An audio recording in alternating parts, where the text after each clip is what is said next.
What's going on everyone, and welcome to the channel. In today's video, I will show you the top 10 harem anime where many girls live with the MC.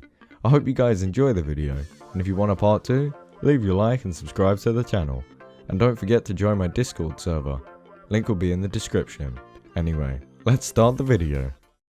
At number 10, we have Tenchi Miyu Love.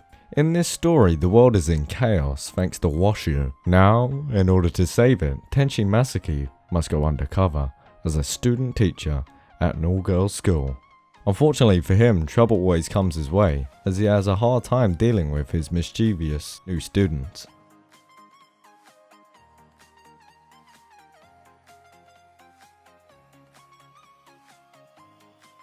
Sitting at number 9 is Sugimomo. Kazuya Kagami never goes anywhere without the precious Sakura Obi his mother gave him.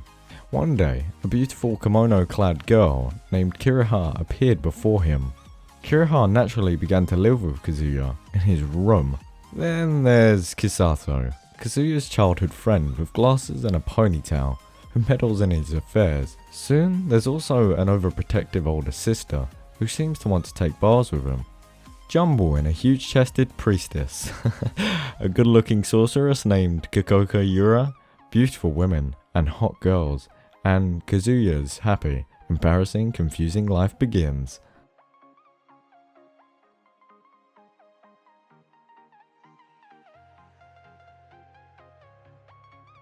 Next up is number 8. My little sister is among them. Is insanity hereditary? Shugo Makadano is beginning to think so, because the terms of his late father's will seems crazy, and following them may drive Shoujo bonkers as well. Oh, it sounds simple at first. Before Shujo can claim his very large inheritance, he just has to start by attending a certain new school and find a very nice girl to marry. It's a little unromantic, but perfectly doable, right? After all the girls seem quite friendly, so all Shujo has to do is find one he has something in common with. Except, and here's the kicker, it turns out that Shujo has way too much in common with one of them. Because she's actually his long-lost sister, and he has no idea which one she is. Will Shujo meet and court his Miss Right without committing something very morally wrong? Can he find his future bride without slipping into the wrong set of jeans? And if his little sister does reveal herself, just how much will be revealed, and under what circumstances?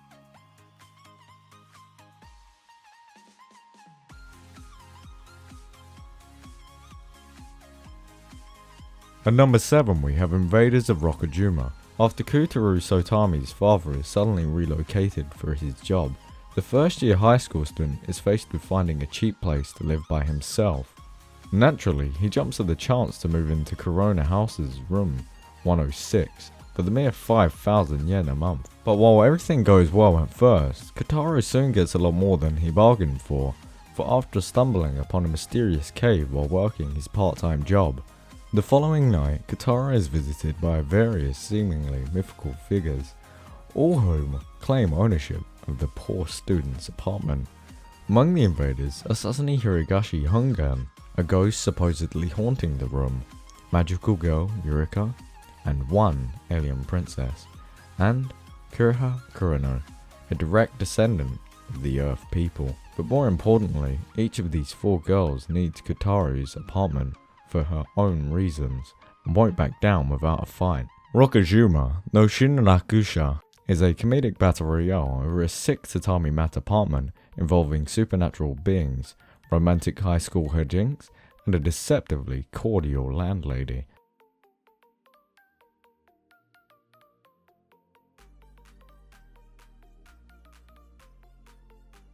At number 6 we have Ryu's work is never done.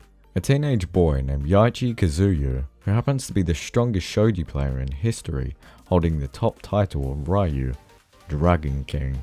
One fateful day, a shogi-loving elementary student, Ai Hinatsuru, appears before him, claiming that he promised to be her master. However, Yaichi couldn't recall about the promise with the girl in the final match when he got his title. Playing along with her request, Yaichi asked her to pass his first test before accepting her as a disciple. At first, Yaichi doubted her ability. However, after they did a trial match, he found out that Ai has a hidden talent to play shogi.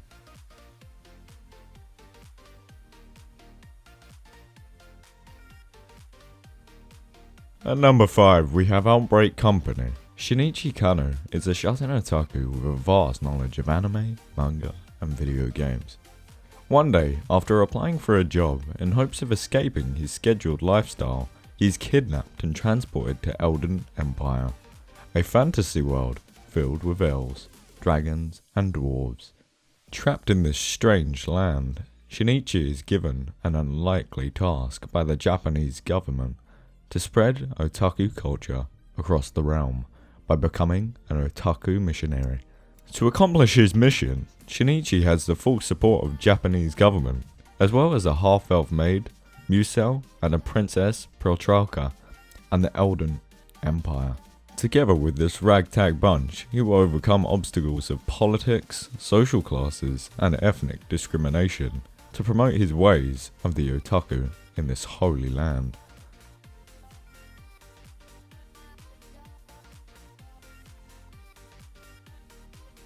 Up next is number 4, Everyday Life with Monster Girls. With his parents abroad, Kimihito Kurusu lived a quiet, unremarkable life alone until Monster Girls came crowding in. After the incompetence of interspecies exchange coordinator, Agent Smith leaves Kimihito as the homestay caretaker of Lamia named Maya.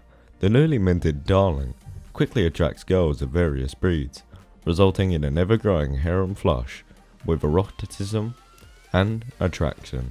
Unfortunately for him and the ladies, sexual interactions between species is forbidden by the Interspecies Exchange Act. The only loophole is for an experimental marriage provision.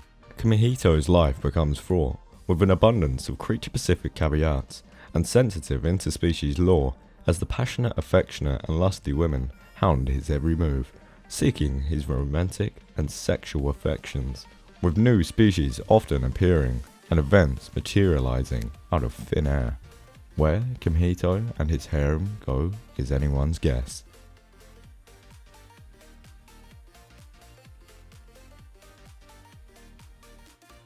At number 3 we have, As Long as There's Love, It Doesn't Matter If He Is My Brother, Right? Oh god, that's a long title. After 6 years of living separately, brother and sister Akiko and Akito Himeno Koji are finally reunited. The two used to be quite close until their parents died and they were sent to live with separate foster families. Now the two can live together and go to the same school as brother and extremely loving sister. It doesn't take long before it becomes abundantly clear that Akiko has a huge brother complex. Unfortunately for Akiko, her brother only sees her as a little sister he must protect, but that won't stop her from trying to win her brother's affections. Things are only complicated when more girls move in with the siblings, making Akiko even more determined than ever to keep her brother's eyes only on her. That's tough to do with other girls flaunting their swimsuit-clad bodies at Akito, fighting over who gets to take care of him. This is going to be one fun household. At number 2 we have Listen to Me Girls, I Am Your Father. Yuta Sugawa has started his first freshman year of university. One day his sister Yuri, who raised him after his parents died, asked him to take care of her daughters, Hina, Sora and Miyu. While she and her husband go overseas on a business trip, Yuta grudgingly accepts, but tragedy strikes when their plane goes missing and all passengers are presumed dead. In an effort to prevent the 3 girls from being split up, Yuta goes against their family and takes them in, just as his sister took him in when he had no one else. Now the 4 find themselves in a new, peculiar situation. Yuta must learn how to balance his new responsibilities as the newest member of the Street Observation Research Society, a club for people watching, and also as a father figure, while Sora, Miyu, and Hina come to terms with the loss of their parents.